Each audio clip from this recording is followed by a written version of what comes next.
Bonjour à toutes et à tous. Cette vidéo est consacrée au concept de liberté académique. La reconnaissance des effets délétères des pressions religieuses et politiques sur la production de connaissances ont conduit à l'adoption internationale du principe d'une liberté académique, afin de sanctuariser au sein des universités la liberté de recherche, d'enseignement et d'expression. Faisons à présent l'historique de ce concept. Donc l'idée d'une indépendance des chercheurs n'est pas nouvelle.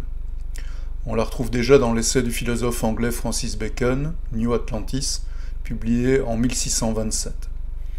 Donc dans cet essai, Bacon décrit une société utopique, isolée du monde sur l'île de Ben Salem, ce qui signifie « fille de la paix » en hébreu.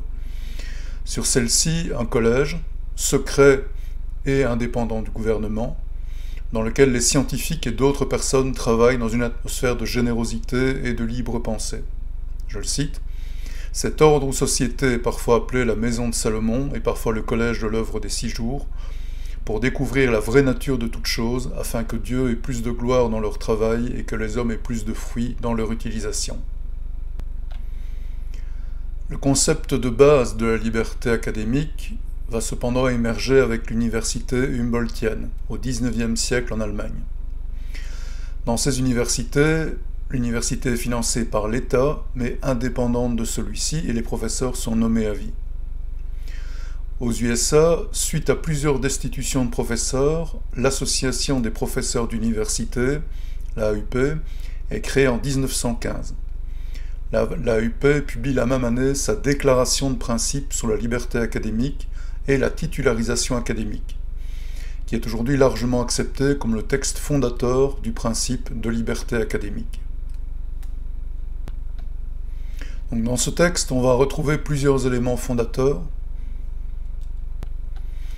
Donc l'idée que la liberté académique des enseignants-chercheurs s'applique à la recherche, à l'enseignement au sein de l'université et à la liberté d'expression et d'action en dehors de l'université.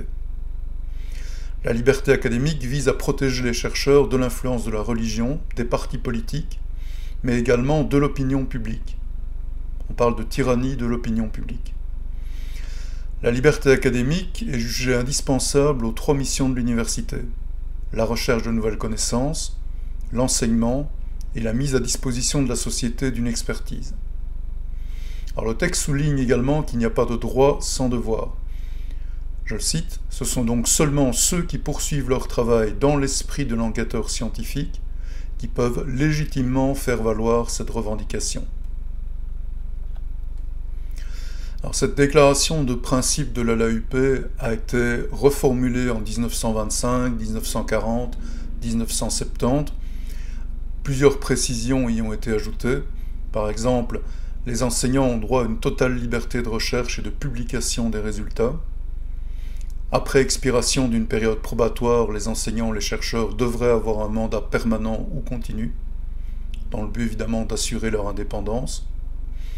Et afin de promouvoir la compréhension et le soutien du public à l'égard de la liberté académique, il a été souligné que la liberté académique ne vise pas à protéger les intérêts privés des chercheurs. Je cite, « Le bien commun dépend de la libre recherche de la vérité et de sa libre exposition. » Il a été également souligné que les chercheurs doivent faire preuve de retenue et souligner qu'ils ne parlent pas au nom de l'institution. Alors l'importance de la liberté académique a été soutenue par toute une série d'auteurs qui se sont intéressés aux normes de la production de connaissances scientifiques. Donc par exemple, en 1951, dans l'essai « La logique de la liberté », l'épistémologue Michael Polanyi développe une conception de la liberté académique. Donc pour lui, la communauté scientifique doit être autonome, c'est-à-dire indépendante des religions, idéologies politiques et de l'État, pour fonctionner efficacement, donc pour réaliser la quête de la vérité. Donc lui considère la science comme un libre marché où les idées doivent circuler librement et être évaluées par les pairs, donc ce qui implique une liberté des chercheurs. Alors, il souligne que la liberté académique ne signifie pas l'anarchie intellectuelle. Les normes internes à la communauté scientifique, telles que par exemple définies par Robert Camerton, tels que le communalisme, l'universalisme, la critique organisée, doivent être respectés. Alors la Magna Charta Universitatum, la grande charte des universités, témoigne de la popularisation et de l'internalisation de ce concept. Donc c'est un court document qui est signé à Bologne en 1988 à l'occasion du 900e anniversaire de l'Université de Bologne par l'ensemble des établissements d'enseignement supérieur et qui définit explicitement la liberté académique et l'autonomie institutionnelle. Donc je cite, les universités doivent être moralement et intellectuellement indépendantes de toute autorité politique et de toute force économique. Donc elle a été signée par 975 universités de 94 pays.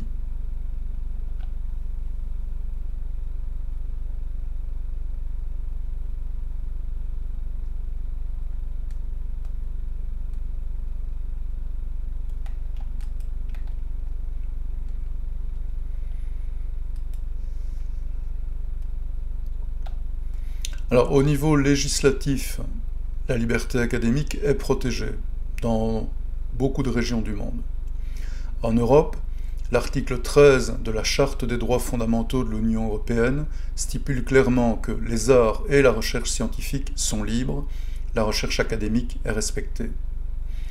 En Belgique, la Cour constitutionnelle précise que, je cite, « La liberté académique traduit le principe selon lequel les enseignants et les chercheurs doivent jouir, dans l'intérêt même du développement du savoir et du pluralisme des opinions, d'une très grande liberté pour mener des recherches et exprimer leur opinion dans l'exercice de leurs fonctions. » Et l'article 8 du décret paysage de 2013 spécifie que, dans l'exercice de ces missions, tout membre du personnel d'un établissement d'enseignement supérieur y jouit de la liberté académique. Alors, il faut souligner que si beaucoup de pays ont adopté ce standard de liberté académique, c'est loin d'être le cas de tous les pays. Par rapport à la liberté d'expression, la liberté académique reste encore très inégale. Donc, comme vous le voyez sur ce schéma ci-dessous, l'adoption de la liberté d'expression a commencé à partir des années 1800 et concerne actuellement pratiquement 95% des pays, alors que l'adoption de la liberté académique, elle, a commencé beaucoup plus tard, plus ou moins vers 1870-1900, avec une accélération à partir de 1920, mais actuellement elle ne concerne encore qu'approximativement 50% des pays. Et il faut aussi souligner que le niveau réel de liberté académique est très variable d'un pays à l'autre. Donc, un index de la liberté académique a été développé. Il est représenté ici sur cette carte, avec une échelle allant de 0 à 1. Donc, les pays les plus bleus, les plus sombres sur cette carte sont les pays jouissant de la meilleure liberté académique. Donc, par exemple, la Belgique, la France, l'Angleterre, les USA ont des scores de liberté académique élevés. Par contre, des pays comme la Russie, la Turquie, l'Iran et la Chine ont des scores qui sont extrêmement bas. Alors, intéressons-nous maintenant au concept de libre examen, qui est en quelque sorte une ancienne forme philosophique du concept de liberté académique.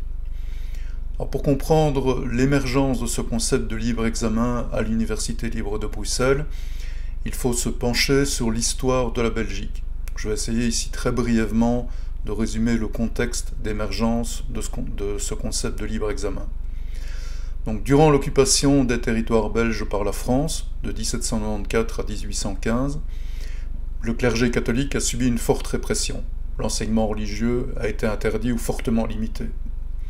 L'université de Louvain, qui avait été fondée en 1425 par les ducs de Brabant, est suspendue en 1797, parce qu'elle suit les principes d'une université médiévale et qu'elle est encore fortement liée à la religion catholique. En 1815, les territoires belges passent sous la direction du monarque hollandais Guillaume Ier.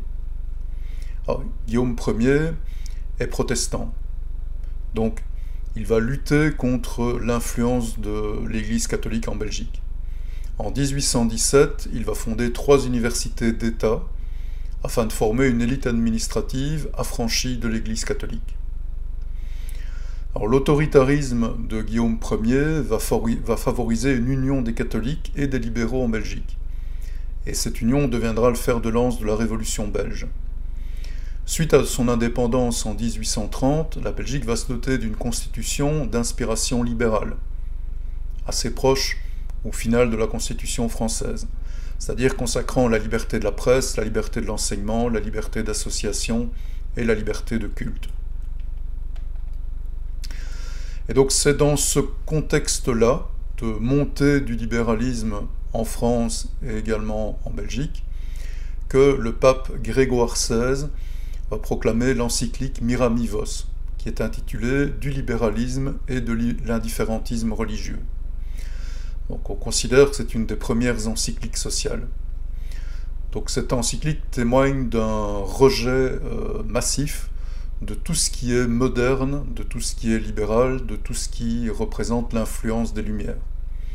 Donc c'est notamment un rejet d'une séparation entre l'Église et l'État, c'est une critique du libéralisme et de la rationalité, de la liberté de conscience qui est qualifiée de délire, de la liberté de la presse qui est qualifiée de liberté exécrable, et c'est une apologie des bûchers pour les livres jugés suspects et dangereux.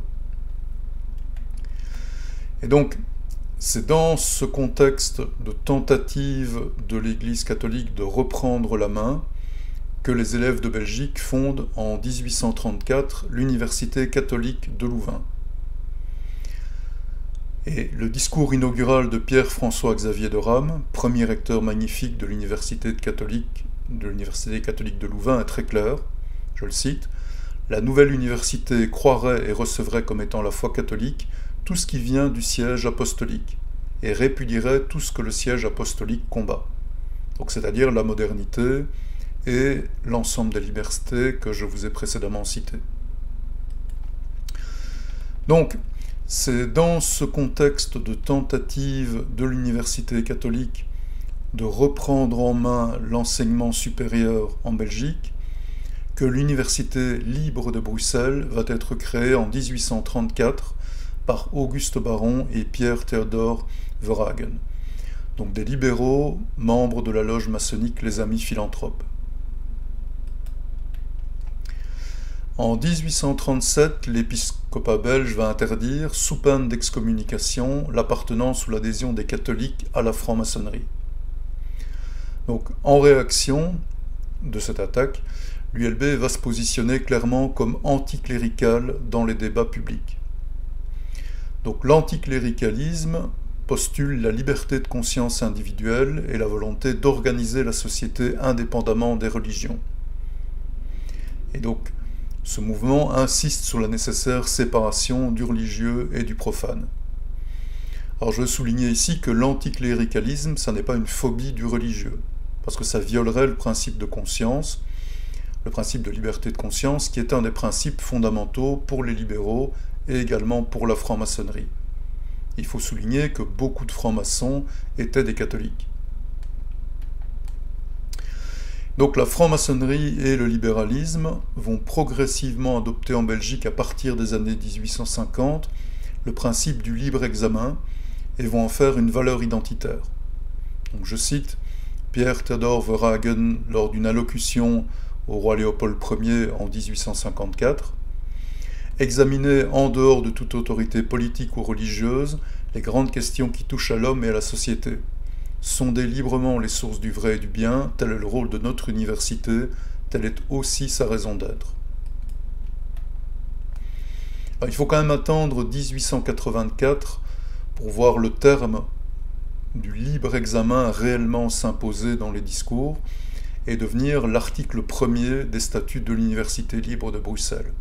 Donc je cite, article 1er, l'Université libre de Bruxelles fonde l'enseignement et la recherche sur le principe du libre examen. Celui-ci postule en toute manière le rejet de l'argument d'autorité et l'indépendance du jugement. Donc, ce libre examen qui émerge dans les années 1850, qui s'impose à peu près en 1884, c'est une des anciennes formes philosophiques de la liberté académique. qui, comme je l'ai dit, n'a été formalisé qu'en 1915, principalement aux États-Unis. Mais ça n'est pas qu'une forme de liberté académique, c'est également une méthode de pensée qui est inspirée des Lumières. Alors, je veux souligner que ce libre examen, ça n'est pas une incitation au relativisme. Et Henri Poincaré, qui est un physicien théoricien et philosophe des sciences français, va très bien le préciser dans une allocution réalisée à l'occasion du 75e anniversaire de l'ULB, donc en 1909. Je le cite. « La liberté est pour la science ce que l'air est pour l'animal. Privée de liberté, elle meurt d'asphyxie comme un oiseau privé d'oxygène. Et cette liberté doit être sans limite, parce que si on voulait lui en imposer, on n'aurait plus qu'une demi-science, et qu'une demi-science, ce n'est plus la science.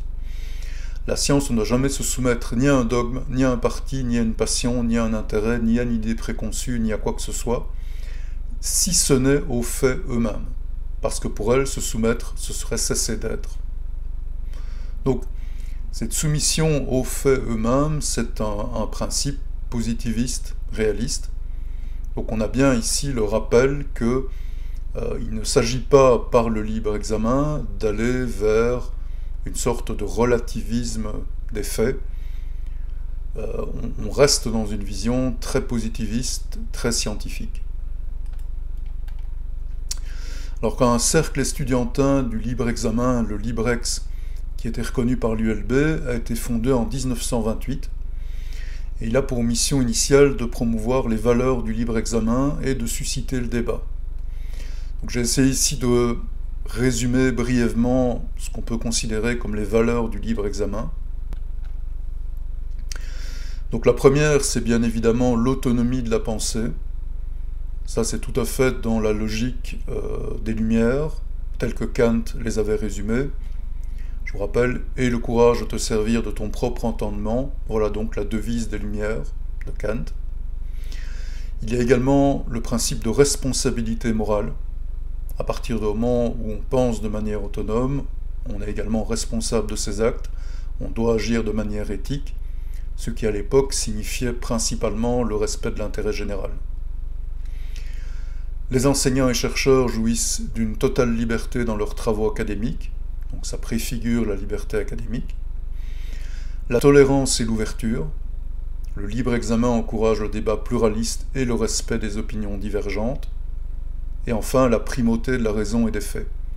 Toute opinion ou position doit être fondée sur l'analyse rationnelle et la confrontation aux faits, plutôt que sur des croyances ou des émotions. Alors, il faut constater que le cercle du libre examen de l'ULB a beaucoup évolué. Et de mon point de vue, j'exprime quand même un certain regret sur cette évolution. Je vais vous donner ici un exemple d'un texte publié en 1971 qui appelait à rejoindre le cercle du libre examen. Je cite « Amis, si tu rejettes les dogmes qui aveuglent les hommes et les ont trop souvent lancés les uns contre les autres, si tu préfères les faits et les lois que découvre la science dans le monde matériel et dans le monde moral, si tu crois que la dignité humaine, seule valeur authentique, ne doit jamais être amoindrie ou avilie, si tu veux que l'Université libre de Bruxelles montre l'exemple d'un développement rationnel, d'une gestion démocratique et d'un enseignement critique, joins-toi à nous au sein du cercle du libre examen. » Bon, aujourd'hui, le message est quand même extrêmement différent. Pour trouver ici une illustration d'une publication de 2024 du Cercle du Libre Examen, le principal message, ça devient la lutte contre ce qui est jugé fasciste. Et le problème, c'est qu'en fait, pour le Cercle du Libre Examen actuel, la définition de ce qui est fasciste est quand même extrêmement large. Donc par exemple, en 2024, l'ULB a organisé une conférence avec un panel assez large d'intervenants, à la fois des représentants du Parti socialiste comme Elio Di Rupo, ou des représentants du parti du mouvement réformateur comme Georges-Louis Boucher. Le Cercle du Libre Examen a tenté d'empêcher ce débat. Et donc leur communication était « pas de fachos sur notre campus ». il y avait une opposition véhémente à Boucher et notamment également à Louis Sarkozy. Donc il est clair que le fait de s'opposer à des débats, à partir du moment où il s'agit de débats faisant intervenir un large panel d'intervenants de différentes sensibilités politiques, ça ne devrait pas être une attitude promue par le cercle du libre examen. On en est là et personnellement j'espère que le cercle réévoluera pour revenir à ses fondamentaux.